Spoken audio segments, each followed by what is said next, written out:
Je vous propose un nouveau tutoriel sur EBP Compta 2016, toujours sur notre thématique des différents modes de saisie proposés par EBP Compta sur les ventes comptoirs. Alors, les ventes comptoirs, effectivement, c'est une saisie bien particulière, hein. Ça s'adresse surtout donc aux commerçants où tous les jours, ils doivent effectivement constater donc leurs recettes qui sont soit par espèce, carte bleue, chèque ou autre mode de paiement. Et ensuite, après, effectivement, eh bien, ils vont donc après dispatcher toutes ces recettes au niveau des ventes, et après effectivement ça va s'impacter dans le journal de banque. Alors, dans le menu de navigation quotidien saisie, vous avez donc ici les ventes comptoirs. Alors, on va donc faire un exemple concret. Donc là, on est le 19 août, donc je fais ajouter. Donc première chose que je vais faire, je vais constater ce qu'on appelle le ticket Z, puisque tous les jours, effectivement, lorsqu'on a une caisse, il faut donc clôturer ce ticket. Donc, je choisis ticket Z, voilà. Ici, donc, je vais rentrer, alors là, je vais mettre, admettons, recette du 19 août, voilà. Je peux dire, par exemple, que j'ai eu 100 euros d'espèces, 300 euros de chèque, au niveau, par exemple, des cartes bleues, 500 euros, et autres moyens de paiement. Eh bien j'en ai eu pour, admettons, allez, 50 euros.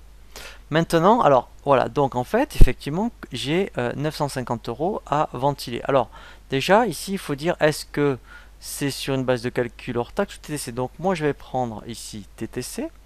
Et là, en fait, on va indiquer ce qu'on appelle les natures de vente. Donc, les natures de vente, effectivement, eh bien, il va falloir indiquer au niveau donc des produits, eh bien, qu'est-ce que c'est comme type de vente? Alors, effectivement, donc là, alors ici, c'est vrai que je n'ai pas au niveau, voilà, donc des ventes détaillées l'ensemble du plan comptable. Par exemple, je vais dire que j'ai vendu un ordinateur. Alors, ici, je vais faire simple, hein. Alors, comme j'ai 950 euros à ventiler, donc je vais dire, admettons que l'ordinateur, par exemple, vous voyez, c'était les 500 ici euros, voilà.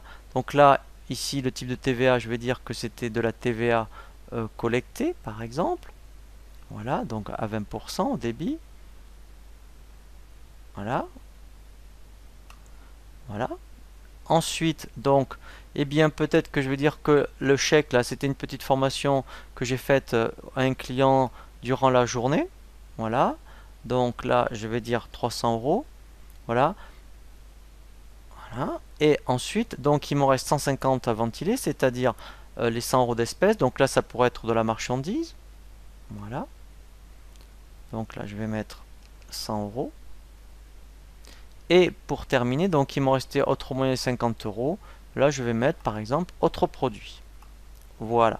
Et là, en fait, voilà, vous voyez que reste à ventiler 0. Donc là, au moins, dans un premier temps, eh bien, effectivement, j'ai ventilé toutes mes recettes sur différents types de ventes. Alors, j'aurais pu avoir qu'une seule ligne, hein. Si vous avez juste vente de marchandises, vous auriez très bien pu mettre 950 euros dans uniquement vente de marchandises. Mais là, au moins, c'est que comptablement, en plus, quand on ira après dans l'écriture, on aura bien donc tout de détaillé. Donc là, je peux faire enregistrer et fermer.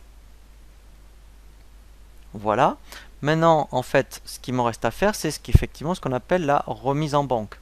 Donc, puisque là, j'ai constaté mes recettes, après, effectivement, tout commerçant, après, va après faire ce qu'on appelle une remise en banque des recettes. Donc là, je fais ajouter, remise en banque.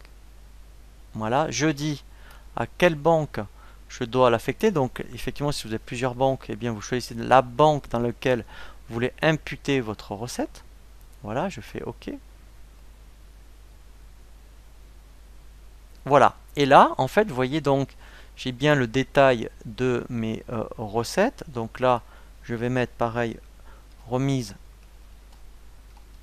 voilà, en banque du 19/08.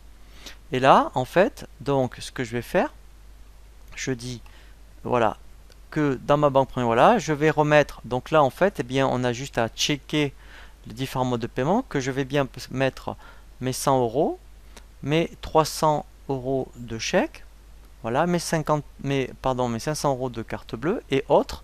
Donc là, je vais mettre mes 50 euros. Voilà, et là, en fait, voilà, tout est bien ventilé. Vous voyez, il reste 0, 0, 0. Voilà, donc là, j'ai terminé. Je peux faire enregistrer et fermer. Voilà, et lui, en fait, qu'est-ce qu'il a fait? Ben maintenant, donc si je vais dans quotidien saisie et en mettant au mois d'août, voilà, et bien là, je peux voir que dans ma banque, voilà, j'ai bien, vous voyez, ma remise en banque. Voilà, donc là, il l'a bien fait. C'est vraiment donc intéressant de passer par ce système de vente comptoir, puisque effectivement, tous les jours, eh bien, vous n'avez pas du tout à saisir cette écriture. Elle se fait donc automatiquement, eh bien, par le biais des ventes comptoirs, et dès que vous enregistrez, automatiquement, lui, il la ventile dans saisie par journal.